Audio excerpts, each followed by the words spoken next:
Let's see here. You have to turn or something. You ain't gonna put your butt over. That's what I'm gonna do. That went on. That went on live, didn't it? I'm gonna have to cut that out.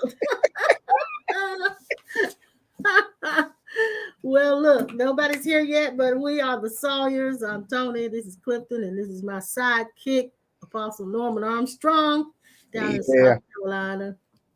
And we're back for another impromptu. We've been gone for a while, haven't we? Yep. About 2 months, 2.5 months. Yeah.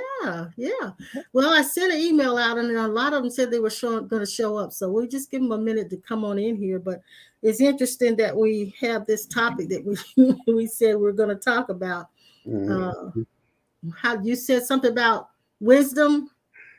I just recently did a series on wisdom concerning all that's going on. But I guess what it is right now, and everybody trying to figure out how to cope with crisis, loss. We received 4 different phone calls in the past 2 days of individuals transitioning, one of them being a pastor. And so that's one of the questions that was proposed, text to me yesterday. How do you deal with all of this? Yeah. So, and then we have our own little personal crisis, little different little things that take place in our personal lives, apart from what's happening all over the world. Look, there's Natasha. She's the early bird here. Hey, Natasha, I'm glad you're here today and tuned in to us. And we're just waiting for a few folk to come in. And we're chatting a little bit. We were talking about how that we are both dealing with our own little personal crises, and then there is the crisis that we're dealing with in our country and in our nation and the whole world. Hello, Grateful 28. Whoever you are, I'm glad you're here. Grateful 28. Well, I like that. I'm going to use that one. I've never heard of them. Grateful 28. That's a pretty good handle. I like that. I like that. So we're going to talk a little bit about having wisdom and working, using wisdom to navigate through crisis. And sometimes I think that you don't realize where the wisdom is going to come from. It has a funny way of showing up sometimes. A lot of times it comes because something else begins to go bad or deteriorate, and then we realize we got to step forward and do something. And so it kind of pushes us into navigating without really knowing where we're going or how we're going to figure it all out. Hey, Joe, I'm glad you're here. Oh, Joe. Yeah. So Hey there, Joe. Yeah. So I was watching a video the other day, some ministers talking, and this one particular minister brought up the fact that in the medical profession, when they go to school, the first thing they're taught, they call it first phase, their first phase duty, their first phase principle is do no harm. Do no harm. So when doctors are trained, and I think the military are trained like that as well, that's the first thing they teach them is to do no harm. When dealing with crisis, a lot of times we have to live by that principle, even though we don't know we're living by that principle, because the need to survive is so strong. It's so strong, and everything now is kind of threatening. If when you look around, life is just really threatening. But what are you pointing to? Brother Joe, I appreciate you bringing Brother Charles in with us tonight. Hey, Brother Charles. Hey, Brother I can Charles. hear him talking through the screen now. Hello, Connie. Connie is Grateful 28. Connie is. Yep.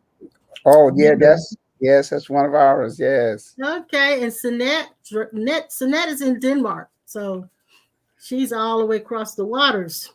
Wow. Another country. But I'm glad you guys tuned in. Glad you tuned in. So we were just sharing how that, because everything's so up in the air in our country, and it's just a lot of people are feeling threatened, feeling the pressure.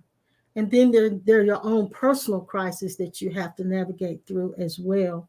In fact, this morning, and I'll share what happened to us this morning. In 2016, my brother passed, and my sister and I, of course, because of North Carolina law, we inherited the property, which we don't want because it was dilapidated when he had it, and it's even more dilapidated now.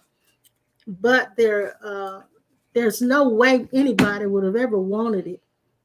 But Grace has sent investors to us to ask us if we would release it to them for a small amount of money. And at the same time that they approached us, the city started to approach us about some violations, some code violations, which they have not said anything to us since 2016. So I said, it's just the angelic presence of God that even sent investors to us, even if we don't get but $5, that sent them to us to want that property, because it's not something that anybody would want, is it, honey? Mm-hmm. So it's like during the process of all of this happening, I felt all this pressure because it's like my past. It's like a past I tried to sweep under the rug and not really deal with. I just didn't want to deal with it. Mm-hmm. So, and now when they approached me, it's like all of a sudden I've got to deal with this, and I don't want to deal with it. But it was never resolved. I just kind of pushed it aside. And so the universe has a way of bringing things that need to be resolved to the forefront, and that's where the pressure comes from. Right. A lesson that it's like a lesson that we never, like you said, pushed aside. You never really embraced it. You didn't allow it to educate you. You didn't get in, like you just, like Bishop always say, put it on the shelf. I didn't want to deal with it. I just didn't want to deal with it. Yeah. And it comes right back around. And that's funny that you mentioned that, because that was one of the things, as I shared earlier with you guys yesterday, I was kind of under the weather, but that was something I was thinking about. I was taking the time of reflection of things that I remember from the past that I could kind of see that it is coming back. And so because I realize now with the pandemic, I've come to this place of awakening that this was something that I need to learn my life lessons from this, pass the test, and then move to the next one. And so it kind of all just came right back full circle. Yeah. So it's like you can't escape it.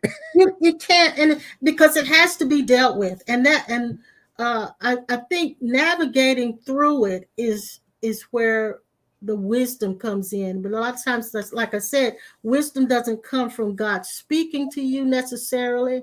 Wisdom doesn't come from having someone to advise you necessarily, but it comes up inside of you with clarity. As you begin to see it from a different point of view, the clarity of how to deal with it begins to emerge. Mm-hmm. And I think that's what's happening with us. And I told Baby this morning, I said, this is going to be a chapter that will be closed for me. That's good. That's good. So it's even though it seems painful at first, it seems negative at first, it is a closure coming. And that's what you look forward to. And it's funny that you say that, because when you think about that and how things come back a full circle, it's like we're trying to write another chapter of our lives, when really, in order for that particular chapter that you're trying to write now to have true content, you have to go back to the chapter previous. Yes, before that. And that's what I'm seeing in my life. I see where I try to, I'll say, escape certain things, which and again, it's really not an escape, but it's like circumventing it. I'm just going to go around it for now. I'm not going to deal with it. And then it comes right back, because I don't think God would allow us to just let things sit and never deal with them. Exactly. And that's awesome. And, I think that's one of the key things, that if everyone would kind of look at the midst of this particular crisis, of course, we're saying the pandemic, but we're having several different types of pandemics right now, not Yes. just COVID, but Yeah. I watched and I said there are a lot of things that are rising out of all of this that actually, if we would look at it from a different perspective, it's taking us back to school. Yes. Life Yes. itself is a school, and so there are lessons again that we try to navigate around. That I believe the pandemic is bringing us right back for us to confront it, not to cheat. I hear that, not to cheat life. Yes, and I just wanted to acknowledge that Gwen said that her daughter and son-in-law are watching already from the hospital where he's Right. Yeah. recovering from triple bypass. So I'm glad they're watching as well. So it's the stress levels that a lot of people are under. And I want you to share what you experienced when you went over to my brother's house today as well. Uh, where we live is one world, and I'm going to say it like this. There's one earth, but there's millions of worlds. And each of us live in a world. And our world is different from the next person. And he went back this morning to look because the city called us about something that needed to be done. And he went back over there. I just couldn't look at it right now, but he did. He went back and he looked. And tell him what you experienced. But when I come down the neighborhood streets, all the houses where families used to live and where people lived in were boarded up. Cameron, all the streets you would probably would know the name of them, but all the houses are lived in by people that'll be beyond and below low income. There are people that don't have hardly any income at all. They are impoverished, truly impoverished. They're not poor, they're poor. A lot of vines boarded up. The place where we used to live, they built two houses, new houses next to each other, and they will not last long in that neighborhood because the dirt, that they sitting on is dead. The dirt is dead. The streets are poverty. The darkness is all over the neighborhood. I don't see how. Well, you got cars in front yards. You got some people use some of the older houses to try to make daycare centers out of them, and it don't work. The house that the cities complain about with us is falling down the termites or having a golden corral. And the kudzu. And the kudzu's all around it. And we got a call this morning and have been that we're going to have to do something or we're going to have to pay penalties on it, which we never considered ourselves being owner, but North Carolina law said that we are. So I don't see how that whole neighborhood with the most successful looking place around that is the house they built and a church. And the church, yeah. And that church is on Manchester over there, and it is the most structured success in the image over there. It's terrible. It's really terrible. So what we realize is we live in a whole different world than what the people who live in that neighborhood live in. And when we're talking as leaders, and you being a pastor as well, Pastor Norman, when you're talking to people, we have to consider the world that those people are living in. Because some of them can't hear what we hear or see what we see because they live in a different world. And so there are no pat, and I said that to say this, there are no pat answers for people. Nope. How you navigate through your particular crisis is totally different how someone else may have to navigate through theirs. Yeah. So it's like you need that on the spot insight, hindsight, foresight. You need it because that's what wisdom is. It's insight, hindsight, and foresight. You have to be able to see what's behind. You have to see in what's going on, inside of what's going on, and you have to be able to look ahead to see where it's headed, where you're headed. And so you need all of that in order to be able to maneuver yourself. And sometimes we talked about this week as well. There's the mind tries to figure out how to deal with it, Mm-hmm. And and then you end up in a merry-go-round, a vicious cycle of worry, mm-hmm. because the mind really cannot deal with some of these things that are going on. It's beyond the capability of our minds. It's beyond the capability of our education. It's beyond the capability of our experience. And so that will not get us through, but it ends up being just worrying. I'm worrying about this. And Mm-hmm. then that causes physical conditions. Exactly. That was the thought I had. Maybe probably about an hour and a half ago. Yeah. How certain things. Because I thought about what when the lady asked me Tuesday, what was I stressed all about? And really, Mm-hmm. again, like I said, I wasn't aware of any stress. I was feeling good and Mm-hmm. everything, but my blood pressure was high. And that's unusual for me because, again, me being real big in health and fitness, I've never had a situation where I went for a physical and quote unquote my blood pressure was high. Never.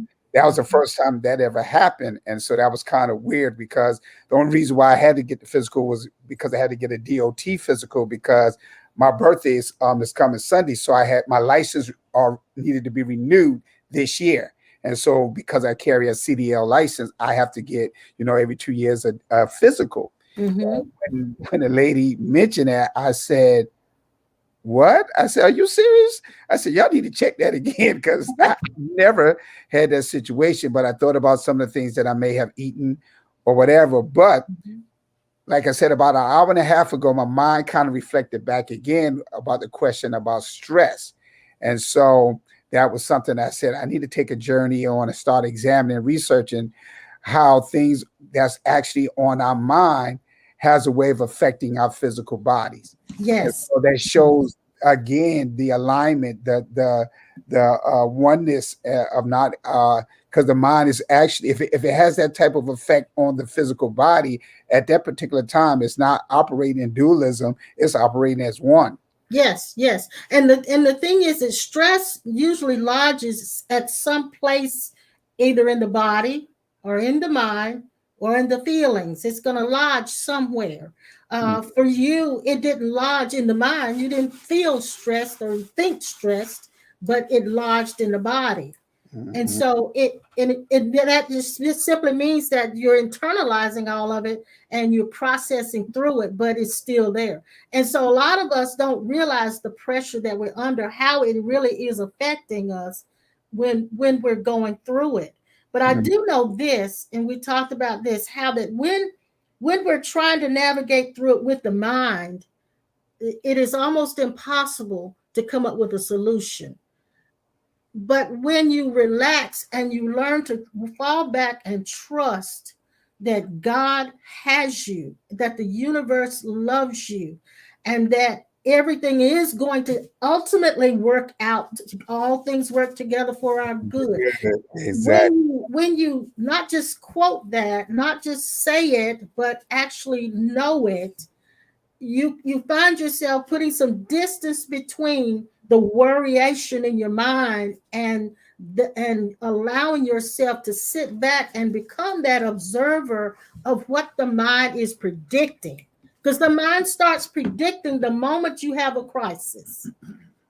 It starts to Mhm. predict what can and may and potentially will happen, and a lot of times we fall into the belief of what that mind is saying, and it's not always true. I'll give you an example. When the city enforcer called us and said that this needed to be done at this property, that there was trash out front and all this, my mind went directly to the investors, and that they had gone in and put some stuff that was in the house out front, and that's causing a violation. Well, when my husband went over there, that wasn't the case. And when I talked to the city code enforcer, that wasn't the case. When I talked to the investor, that wasn't the case. That was trash that people had already put out there. Okay. So my mind predicted what the investors had done. which was totally erroneous, totally wrong. But this is what the mind does. It comes up with a conclusion. And that's why we're told not to judge, not because it's wrong to judge, but because we don't have the full picture. And Exactly. when we make a judgment call from our mind, from what we think is happening, then we find ourselves with the wrong judgment, and we'll find ourselves doing someone harm. And that's what I was mentioning when we first started out, that the first phase of any lesson for medical doctors, students, and military is to do no harm. Exactly. But the mind will take you in that direction because it likes to play the blame game. Exactly. Yeah. Being a vet, that's one of the things that I can attest to, that harm is the last resort. Yeah. If there's any other way that you can deal with that opposer or that enemy or that adversary, your first thought is not to do harm. Mm-hmm. So when you mention that, I'm thinking about the mindset of our society and especially our nation. Just watching the news early this morning concerning the young lady that was walking her dog, and the police officer immediately um, started attacking her. She was just walking the dog, Mm-hmm. grabbed her and so forth. And so first thing I can imagine what through her mind, because immediately she shared this police officer, again seeing a person of color, she immediately thought she was about to be killed Mm-hmm. immediately. Mm-hmm. But then I began to think what was on his mind at the same time that would cause him to react in such a way that he became harmful unto the young lady when she was simply walking the dog. I mean, literally, you could tell she was not a person that was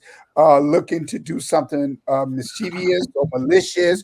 She Mm-hmm. was just walking her little dog, and that Mm-hmm. was it. And immediately out of nowhere, so that lets you know that there is a mindset in our nation where we are making conclusions Yep. Jumping to conclusions. Yes. Yes. immediately based off of events that happen, may not even been in your area, but something Mm-hmm. that you have been exposed to by watching the media or whatever, and it set a certain paradigm within your mind.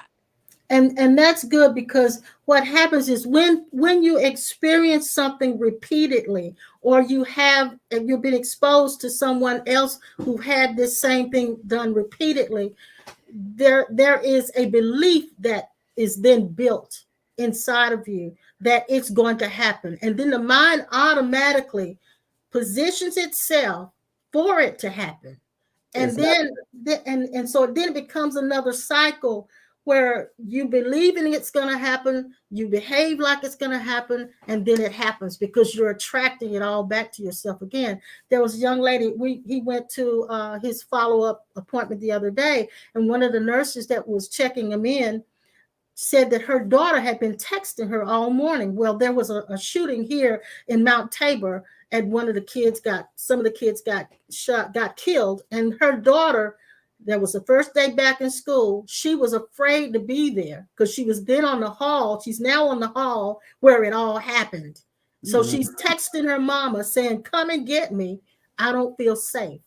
But nothing was happening, but she still didn't feel safe. So the stress levels of everybody has escalated Yes. because of the predictions now of the mind, Hmm. not because of the event, but the predictions of the mind. It's funny that you share that, because we have a same incident here about a week and a half ago.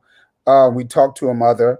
It wasn't so much about a shooting, but it dealt with, again, the kids trying to go to school and be safe with wearing the mask or not wearing the mask and so forth. And her two daughters were afraid. They were so afraid of being there because of students, quote unquote, not wearing masks, because of course they're receiving that information from their parents and so on. And so we see that there's already tension that they have set up because they've kind of built this mindset or this paradigm, with the young people, and they're Mhm. going to school, all different thoughts. And now the young ladies, they text their mom, please come get us out of school. We're afraid. Yeah, yeah. Do you remember that old movie that just came to me? It was called When Worlds Collide. Yes, yes, yes. And that's what's happening now, I think, in our culture is worlds are colliding. Yes. Yeah, yeah, that's exactly what's happening. So the prediction of the mind now is causing a lot more stress. Mm-hmm. The events are all they're going to continue probably, and it may become more. I don't know. I'm hoping it becomes less. But now, where the stress levels are coming from is the predictions of the mind. Exactly. Or accepting somebody else's paradigm. Because and it was funny because I woke up Saturday morning and I had this thought that came to, and I don't know, I'm a type of person. As soon as I wake up in the morning, something just hits me. It's like a light goes off. I'm having a light bulb experience, and I began to think about that. Who world am I actually living or experiencing right now? Mhm. And so I thought about the power of imagination. That the house that I live in, somebody imagine it. Um, the bed that I sleep in, somebody imagine it. The TVs that's air. And so I went down a list of things, and I'm like, wow, I'm really not experiencing anything that I myself imagine. I'm True. True. I'm embracing or I'm enjoying and experiencing somebody else's imagination. And so Mhm. when I thought about that, I thought about again how um, going back to the creation story again, God's imagination, God's dream. But then at the same time, I began to think about even now in our society with all that's going on, instead of someone really sitting back before they immediately react to somebody else's thought or somebody else's imagination, they don't Mhm. sit back to assess who imagination or whose thoughts are actually influencing me. Is it my Yeah. thoughts or Mhm. am I reacting based on somebody else's thoughts? Yes, and the reactions is the key. This morning, when I got the call from the city man, I was like, "Oh Lord, I got to deal with this." And so there was this reaction. I felt the tightness in the middle of my chest. I felt my stomach just like going to knots, and all of a sudden I felt this tightness around my head, and I'm thinking, "Oh, I don't want to deal with this today." And so the reaction came after talking to the city man. The reaction started to dissipate, even though it wasn't a solution, it was dealing with it that brought some of the diminishment of the reaction. The results of the results of the effect of the reaction were reduced because I just dealt with it, even though I didn't want to deal with it. I had to face it and deal with it. And then I had to face the investors and talk to them. Once I talked to the investor, it was like, wait a minute, the city man gave me 14 days.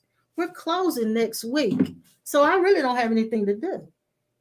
Exactly. But I had to come, it had to, those feelings and stress levels of reactions had to come down by me dealing with it, had to come down slowly enough for me to have clarity and to see, wait a minute, I ain't got to do nothing right now. I don't have to Hmm. do anything right now. If we close Wednesday, he gave me 14 days. I'm clear. I'm clear. So Hmm. that's the kind of thing is when I jump into it and jump to conclusions and I allow the reactions to just blow up. But only way I got those reactions down to a place where I could see and have clarity was I had to deal with what was going on right then. And my husband helped me. He helped me. He helped me a whole lot. But it's funny that you said that because you pretty much gave out of your own experience today, pretty much you've defined what a lot of people deal with when they really don't realize that they're dealing with it, not only with stress but with fear. And of Yeah, and course, that's a lot of that. Yes. yeah, and of course we use the acronyms for fear: false evidence appearing Appearing real. real. it, Hmm. it became real to you until you, and I like what you did for a brief moment until you came to yourself. All right, until you came Yeah. to that place of awareness. Wait a minute, we're closing on Windsor. I got four. really, this is not my problem that I'm supposed to be dealing with. But see, Yeah. when we define the word fear, it's a distressing emotion aroused by impending danger or threat, imagined or real.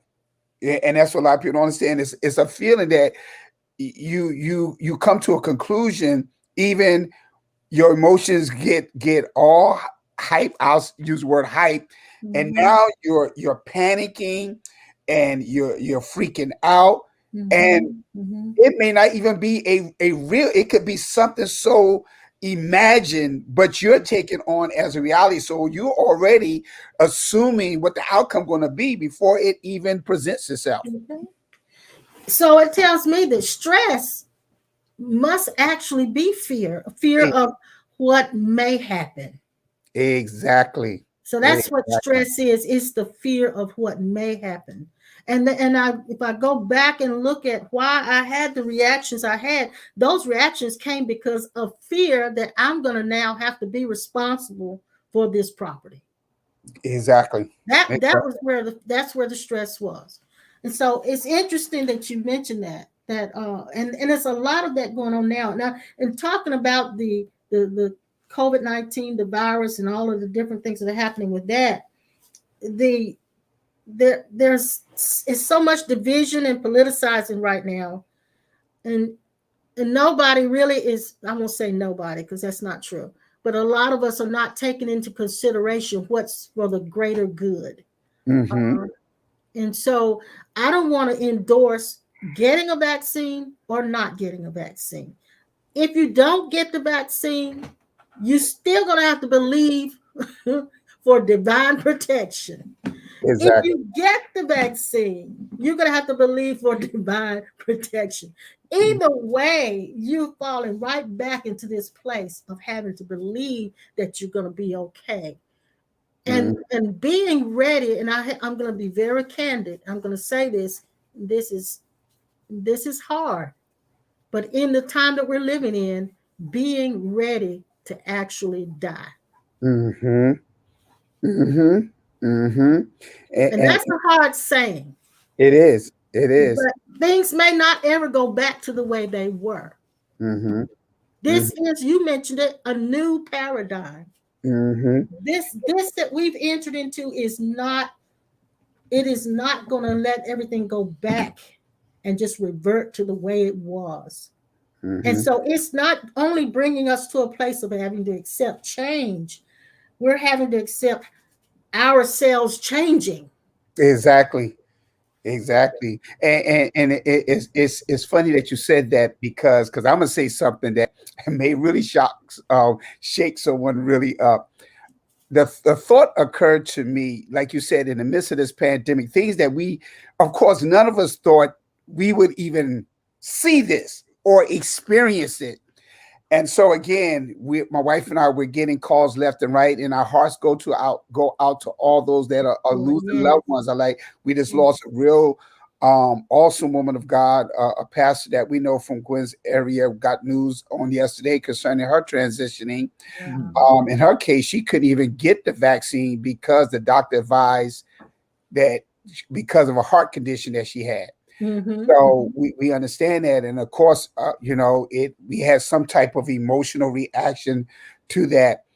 But a thought occurred to me because now, like you said, people are going to really begin to have in their mind concerning dying, concerning Mhm, death, mhm. and It's so it's at the forefront. Yeah. exactly, and so the thought that occurred to me, if I know this is could be a possible reality for me, then why don't I learn how to die forward? Yes. Die before you die. Exactly. That's it. Exactly. And so it brought me to a place where I realized, hey, if it happens and it becomes a reality for me, then I need to deal with that now. Just Mhm. die from the emotions, separate myself from all the things of fear and anxiety and stress. And so, you okay? I know. Are Yeah, you okay? I got I got a duck in my throat. Oh, You got well, duck you in your get throat? that duck out. And he cracking You need to too. leave- He get the cracking duck too. out. It changed from a frog to a duck.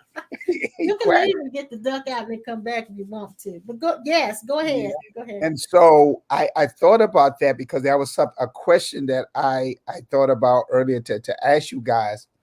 Um, because of so many people facing trying to cope with loss and pain and suffering and the pandemic.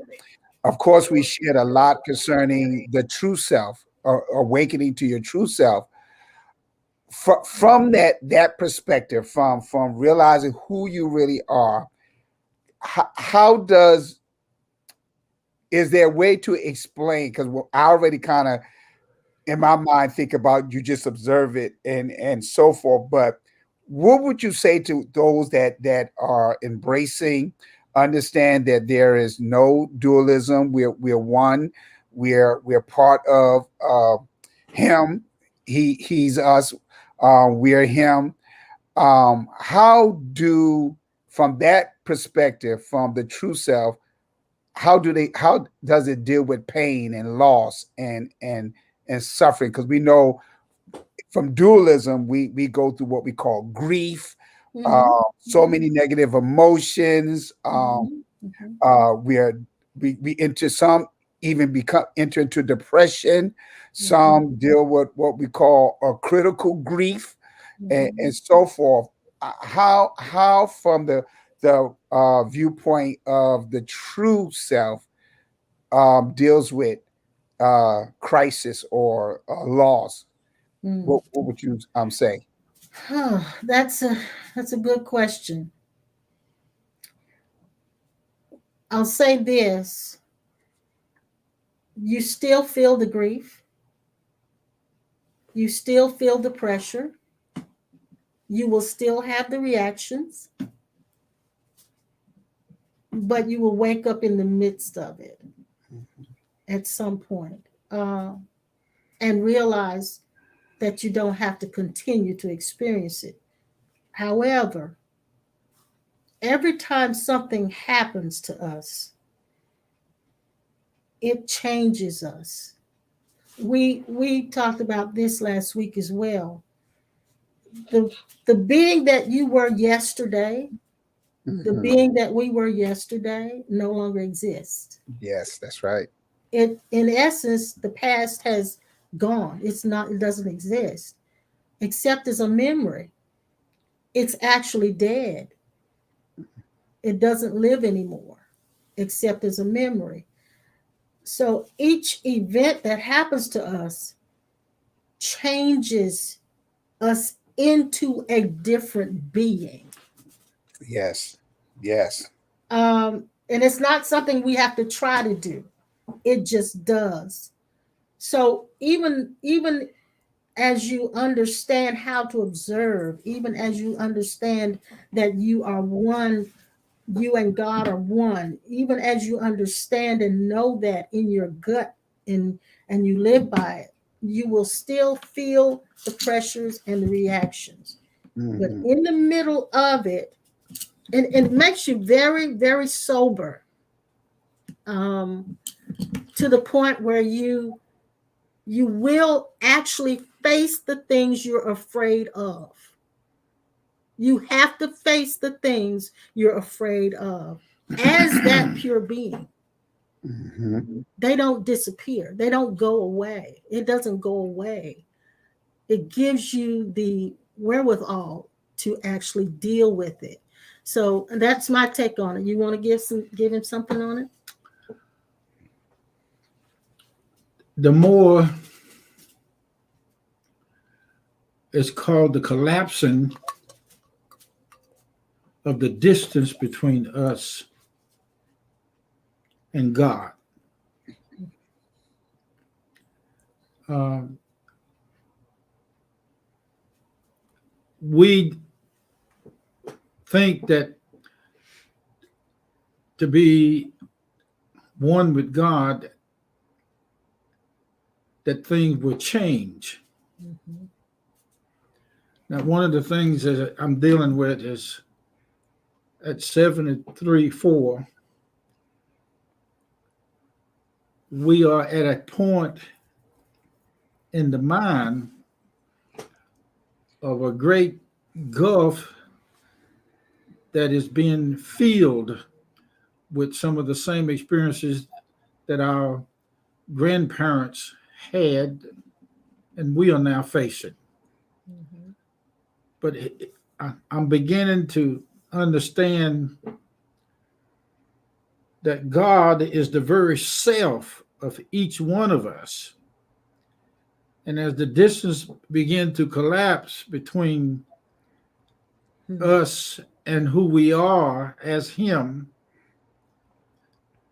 the silent self will begin to come to the forefront of consciousness, and we'll begin to understand that there is no way we can get around this dimension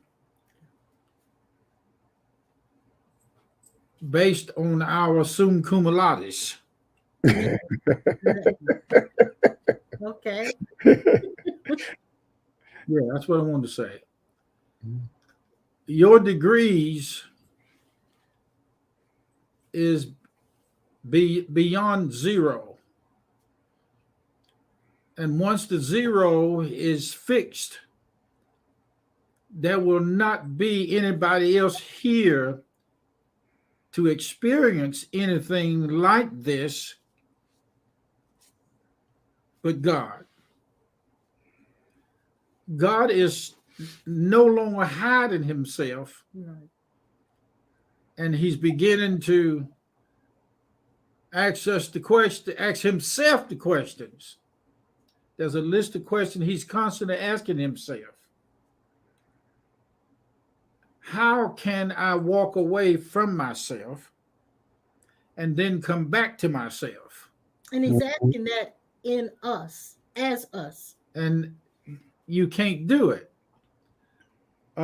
Like some people are trying to pray to God as though he is not a part of us. When you go to get your blood pressure checked again, God's blood pressure will be checked. Mm-hmm. And all of a sudden, he may find out that it is too high or too low. Now, once this is seen 24/7, it is an effortless down through the solar plex, knowing that there is no more distance between you and him now, and you can come on home to the home place because you'll never have to look for God again, and there's nothing else in the world can run him away or disperse him from any event that take place around us. This is something that the earth has been given precedence over, because the earth is now listening to the vibrational frequencies in our feet. And our feet is the registry of the deeds that are connected to the energy in the earth. And this is a metamorphosis taking place in our seeing and our expression. And pretty soon, Pastor, you'll get to the place where you'll look and feel the looker as God looking, and nothing will be said. Your silence will arise and will be set in a place where it will not be able to be disturbed by these events that's taking place around you. But until then, all hell will face you. The reason why David said, if I make my bed in hell, he's there, he's saying that there's nowhere hell can be without God. Mm-hmm. So if somebody tells you to go to hell, you can tell them, I don't want to go to their house.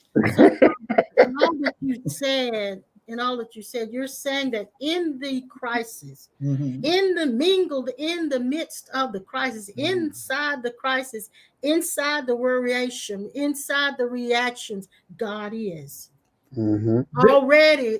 And we think if God is, then there wouldn't be that. Exactly. But those things are just a part of the human experience. They're not going away. But Exactly. we kind of control freaks, especially those of us who've learned to use our word of faith. We're control freaks. We think we can speak things into existence and speak things away. But there are times when you can't speak anything away and you can't speak anything into existence. You have to go through it. And that's Exactly. when I said, when it's those in those times is when God is saying, He's putting His finger on it, saying you got to deal with this. Exactly.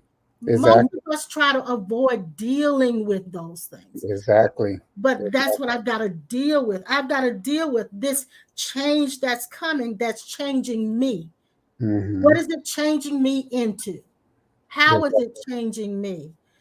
What kind of being will I be when this is done? What kind of being am I now in the midst of it? How do I maintain my own sanity? By looking at myself first. Looking at myself first. So I'm taking an example, see if I can use a very practical example so that people can grasp what I'm saying.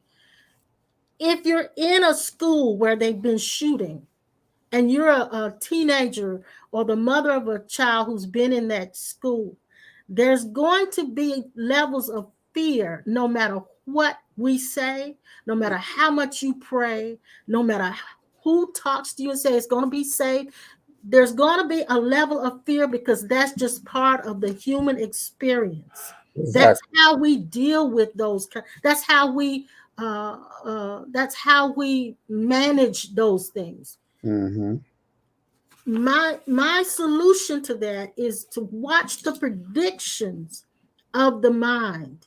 Exactly. Because the mind will predict what will or may never happen. Yep. And not believing everything that the mind says and falling back. And sounds real simple, it's oversimplified, but falling back into what you know are the loving arms of God to hold you and protect you. Now, this is the thing. I go back to the statement I made that was very hard. You must be prepared. In the day we're living in, you must be prepared to die. Exactly. Well, you don't know if you take the vaccine, you don't know if you're going to get a side effect from the vaccine. If you don't take the vaccine, you don't know if you're going to get COVID. If you take the vaccine, you don't know if you get COVID and die. You don't know if you wear a mask. You don't know if that's going to protect you enough. If you're in a crowd, you don't know if someone's there that's going to expose you.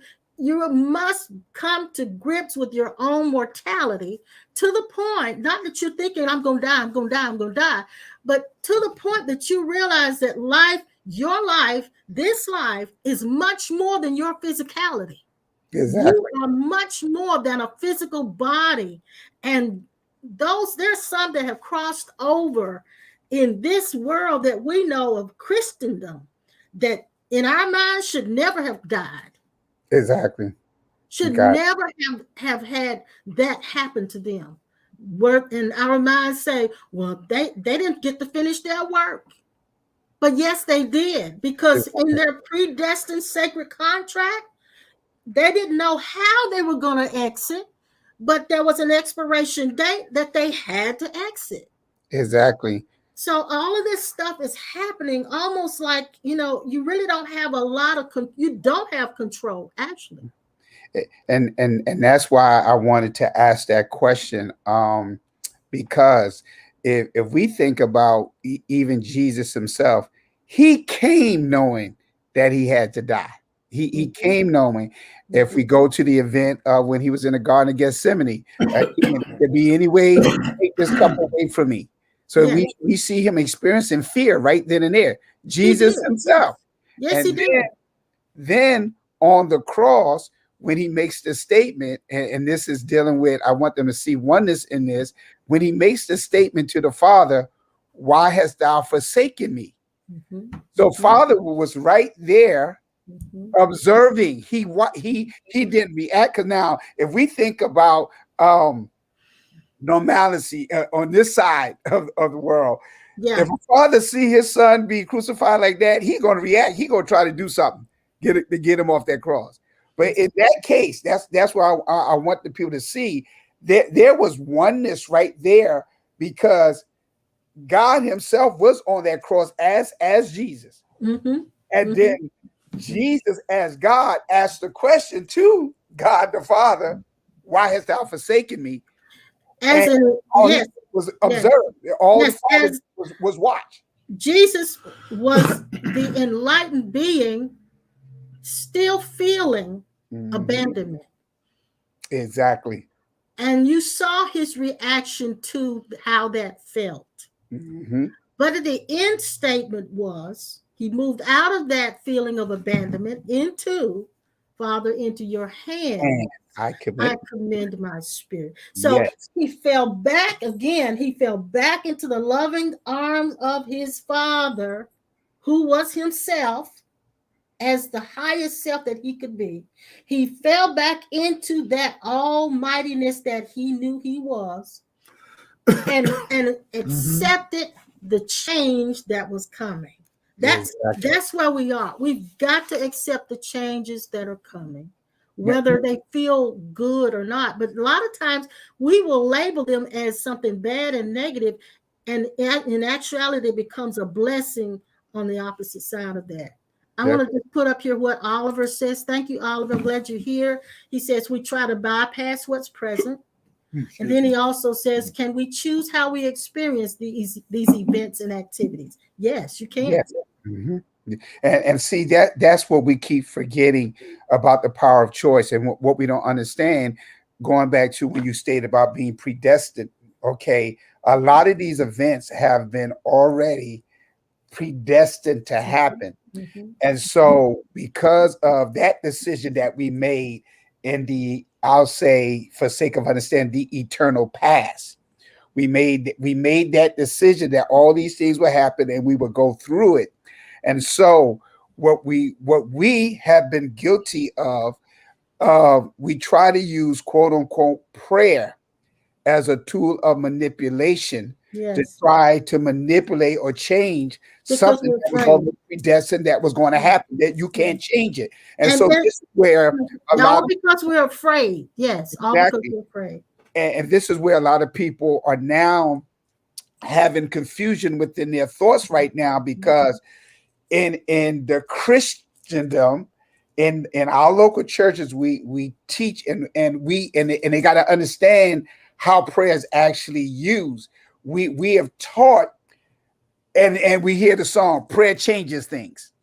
Mm-hmm. And so immediately there are those right now that is dealing with loss and suffering in the midst of all this pandemic, and they really cannot understand, well, their mind is saying, that condition self is saying, well, I've been taught, I've been trained that prayer changes things. Why did my prayer work? And that's where a lot of people are right now. They're stuck, they're confused, they are now kind of shaky in what we say their faith, because I was taught the effectual fervent prayer of the righteous availeth much. Why did my prayer work? Why did my loved one pay? When we prayed and we believed God, we laid hand, we did everything we were taught. Why didn't it happen? And this is where we have to understand. There have been decisions and events that have been decided that will happen. No Exactly. matter how hard we pray, no matter how hard we fast, it is going to happen, because this was agreed upon, just like Jesus. They got to remember that. It was agreed upon before he came.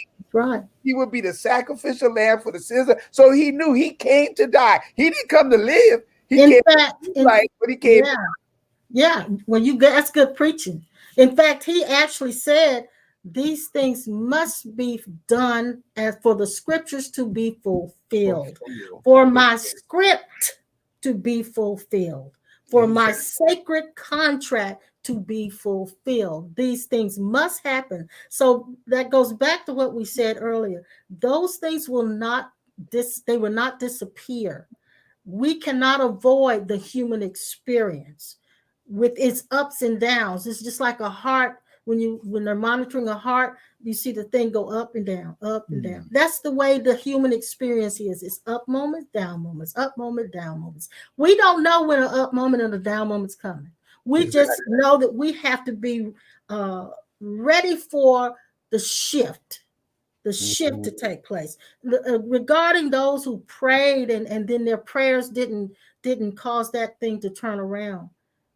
Say it again, there are instances in our lives where your faith, speaking faith, praying, beseeching will not change what is going to take place. Exactly. It doesn't mean that God didn't hear it. It doesn't mean that it wasn't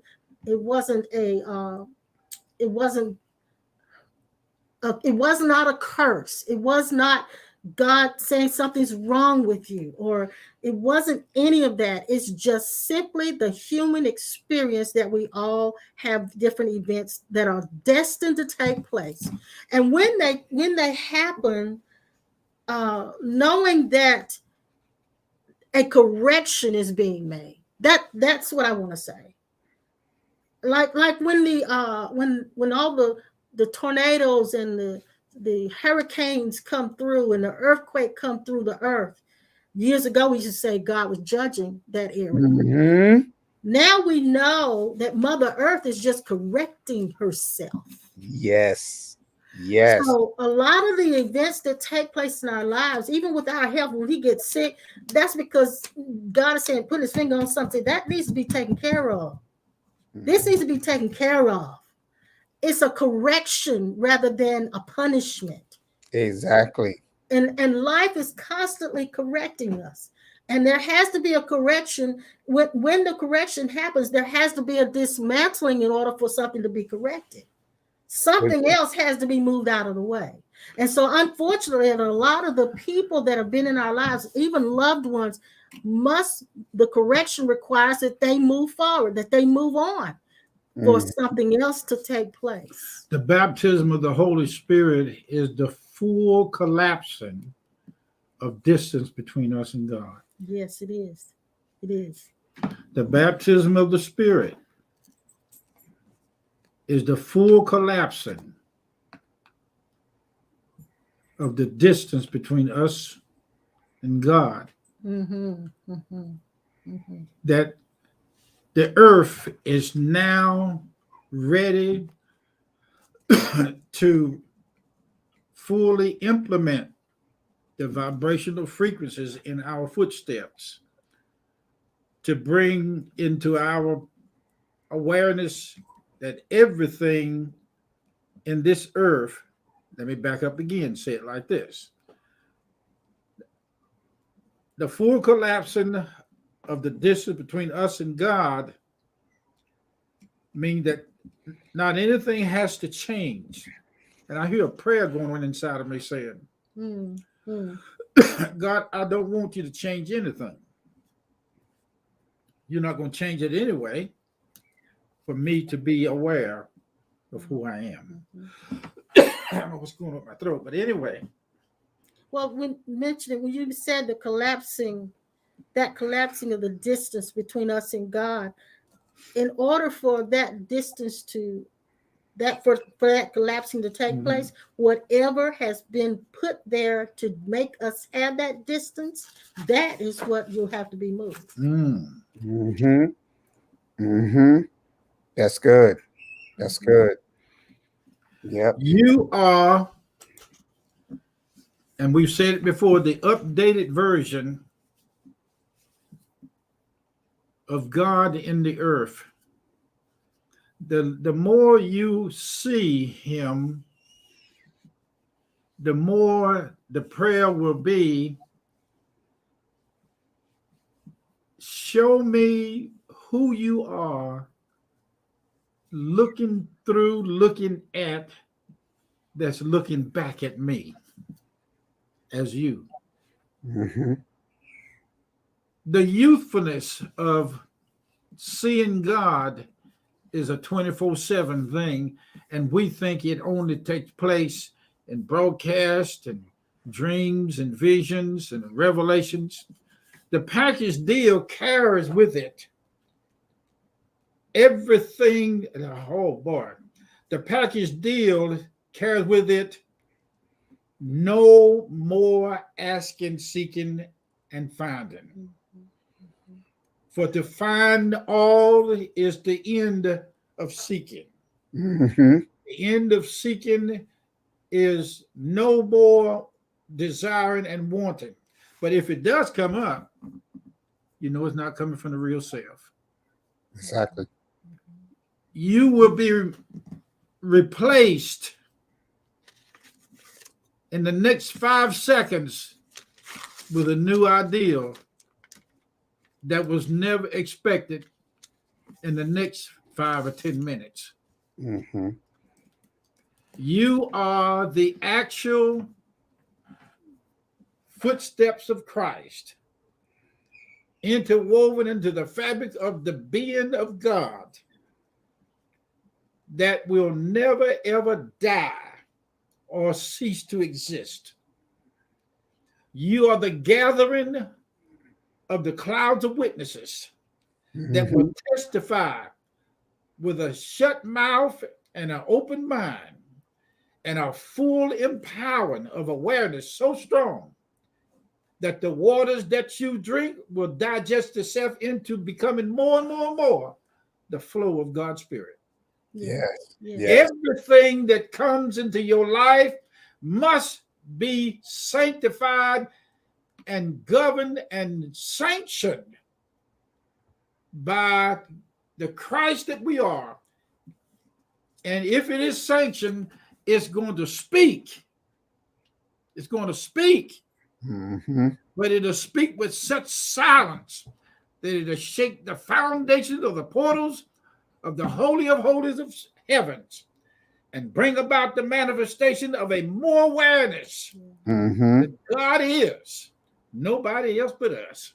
Yes. Hallelujah. I got my mind. Sure. Cool. And that ultimately is the mind that you'll have, which is the Christ mind. The mind that you'll have. And I want to say that because our time is gone and our head is gone, but we'll continue this conversation again next Thursday.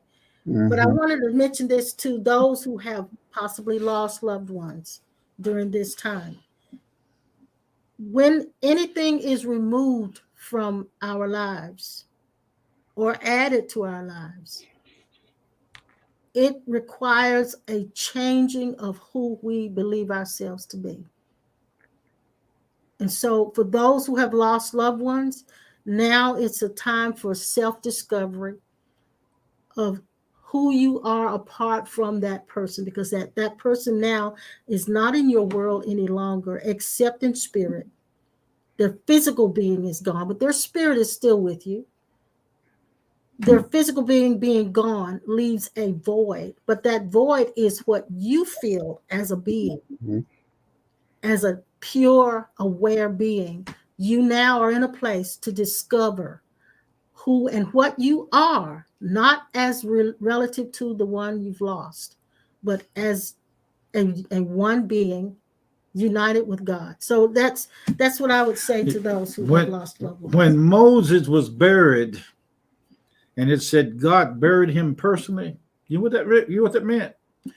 When Moses left his physical body, he went inside of Jesus and waited some years later on the Mount of Transfiguration and stepped out of Jesus. Exactly.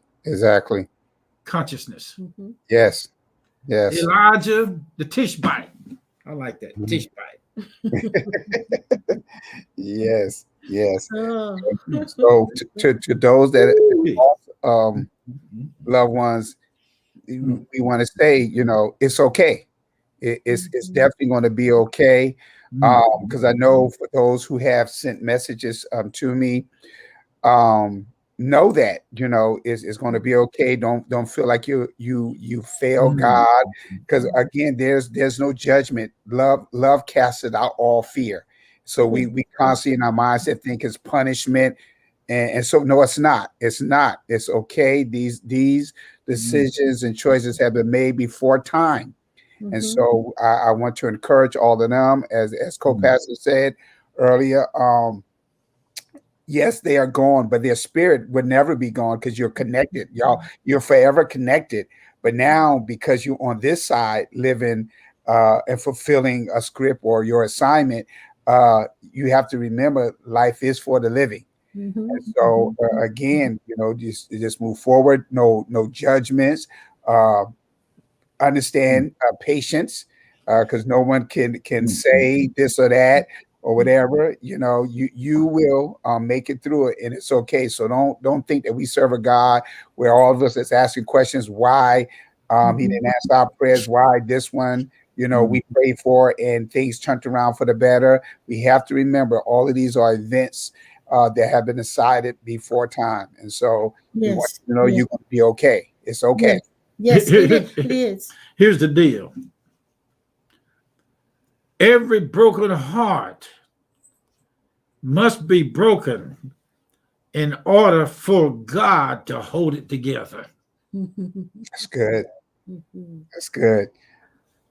I don't find any pleasure in holding a heart that has not been broken. For the broken heart understands what it means to be in pieces, but still held together by the oil and the fragrance of eternal life. Now, I want you to know how on point you are, Bishop, because one of my replies was to someone on yesterday, answering the question concerning what it was going through, and I said, I want you to understand something. We have to remember. I'll skip down, but I was letting them know this was a hard situation, and I said we have to remember we have to trust in the Lord with all our heart when we don't understand.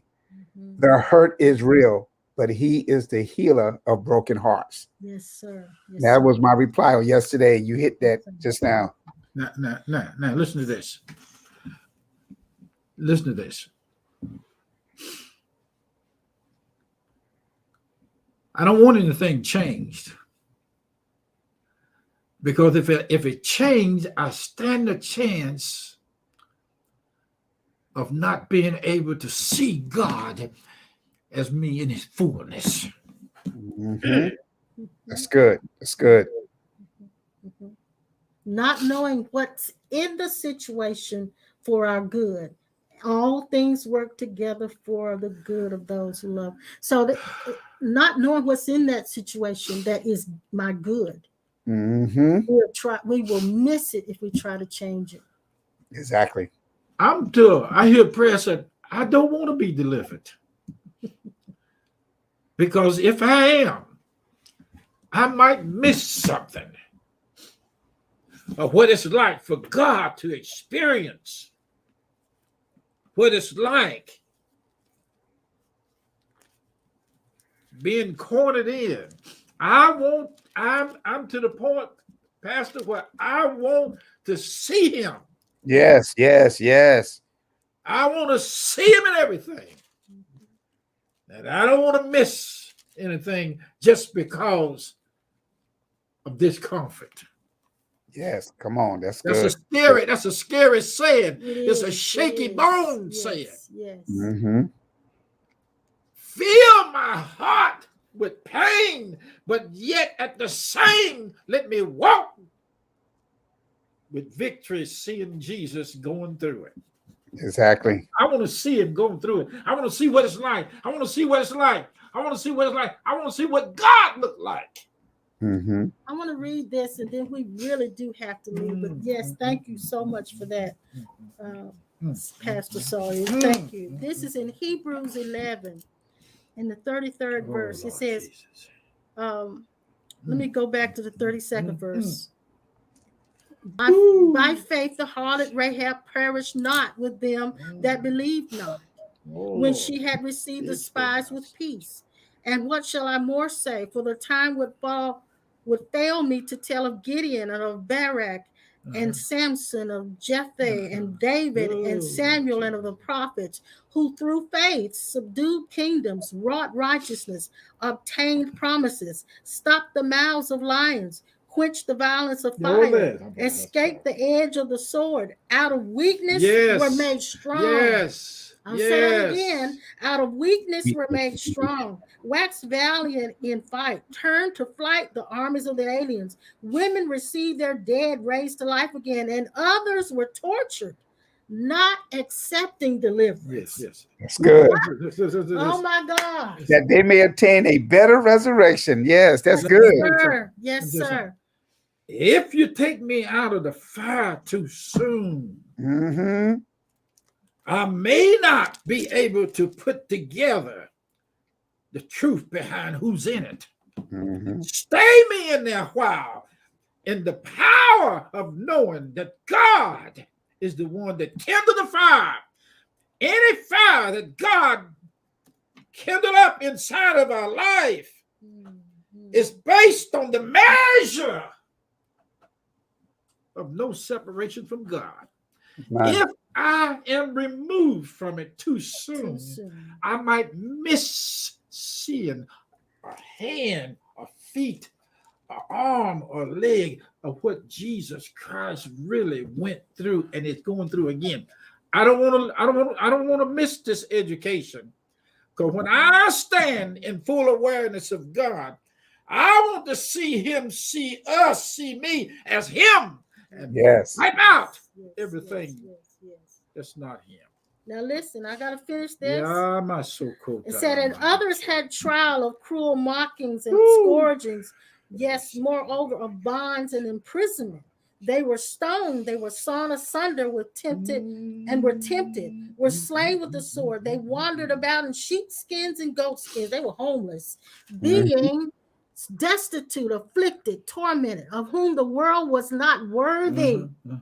They wandered in deserts and mountains and in dens and caves of the earth. And these all, having obtained a good report through faith, received not the promise, God having provided some better thing for them and for us, that they without us should not be made perfect. Watch this, Pastor. Watch this. The snake that carries the venom is also the cure. It's also the healer. And exactly.